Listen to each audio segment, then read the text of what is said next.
So this is not your first time at the Goose. It is not. It's the first time for the four of y'all to be playing at the Goose together. Is that correct? As this group of four, Nelson and I this will be our third time playing together. Our band has been through several iterations. Yeah.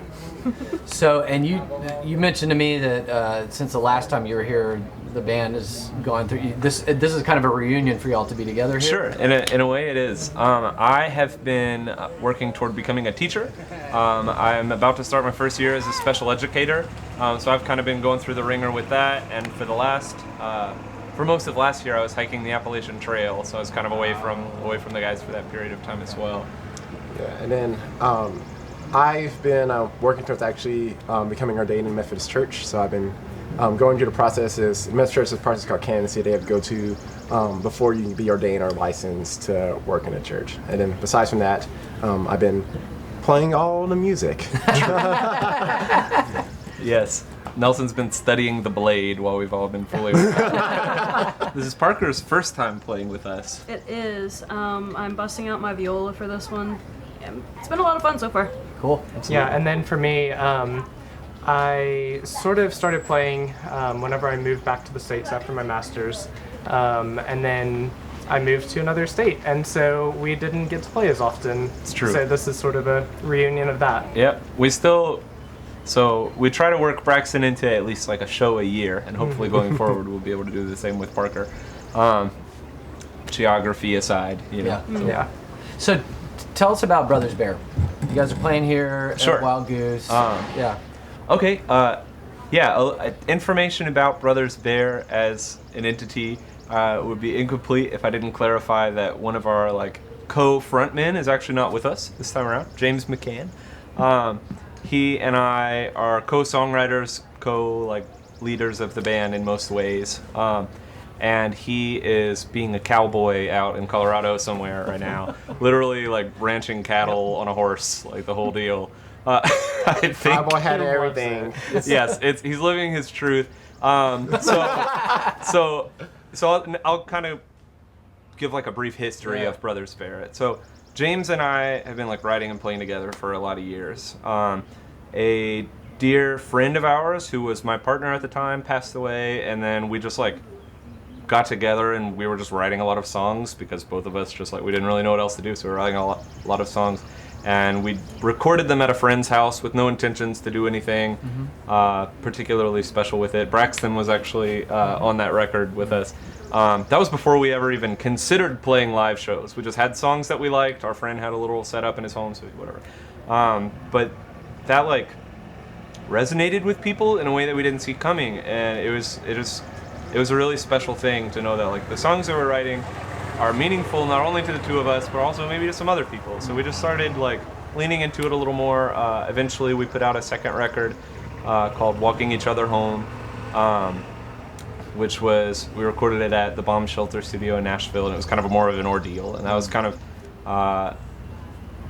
one step in a long line of decisions to kind of push things a little further for Brothers Bear.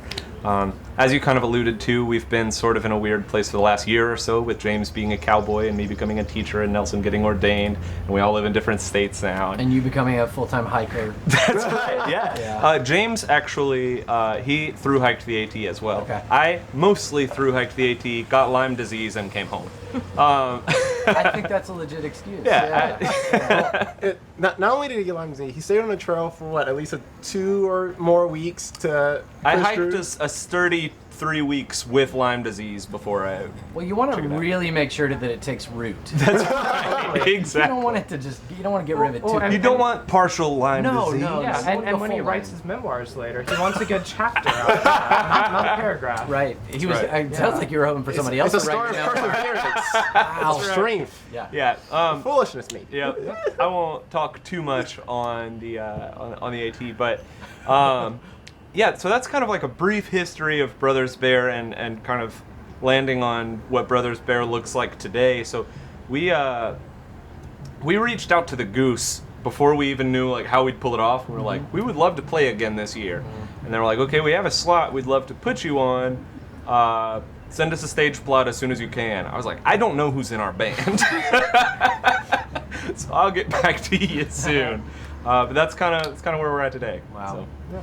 So talk about music and faith. Do they intersect with the music? Where does that come together? Nelson, I'll let you field this one. Yeah, I think you got the academic background. So, yeah. Oh man. So it's so funny. I've had so many conversations with a lot of my clergy mentors back in Louisiana, particularly on the aspect like how do I live out? I feel a vocation to both work in and out of the church, but also for me, it is very deep need to create music and connect with people in that way. And so for me, I feel like music, more than many other types of art and experiences, bring people together and they bring people closer. I believe the divine is at times most apparent in the infinite creativity of humanity. And for me, music is my paintbrush to how I can express sometimes my deepest joys, sometimes my deepest sorrows. And for me, I cannot see my faith or my music as two separate entities. To me, no matter to what style or type of music I'm playing or who I'm playing for, I'm still in some way communicating both of those things. One of my soapboxes is this idea of the dividing line between sacred and secular music is a fraudulent one. Yeah, sure, in a lot of ways, right? So, and that often boils down to either intent or lyrical content, right? Are you singing about Jesus? Or does your title, if it's instrumental, is your title Jesus-y enough? Right, exactly. So I'm curious in whether, Nelson, it's for you. We got some competition back here. For you, for all of y'all, how do you see that dynamic within Brothers Bear or in music in general? First of all, I'm so glad that I let you field that last one. I just want to put that out there. That was so beautifully said. Right? Yeah, I have some thoughts on this one, but you were about to say something as well. So I guess I'll start with I'll just mention some of our songs, particularly songs from Walking Each Other Home. There's one song, it's a closing song of the album called Live Before We Believe Die. Before We Die. Why can I remember our own band song? I always forget it too. And so I wish James was here because he can tell the story, but that song was particularly written in 2016, right after all the flooding that happened in Louisiana. Even more, actually this is a great part of my first Wild Goose here with the band, is we left Baton Rouge, I want to say the day after the Alton Sterling shooting in Baton Rouge. And we came back and got back right after all the major protests, after the officers who were also shot in Baton Rouge that following week. And then a few weeks later, this massive flooding all across southeast Louisiana and other parts of Louisiana. And I believe James, when he wrote that song, he saw, in some ways, how people were so divided, particularly everything dealing with Alton Sterling. But then also a great level of connection and grace that came with everyone coming together in the face of the catastrophe of the floods of 2016. And so much of the song kind of really blends those two people. And for him, I think it was a bit of finding truth, both, as he says in the song, to the left and to the right.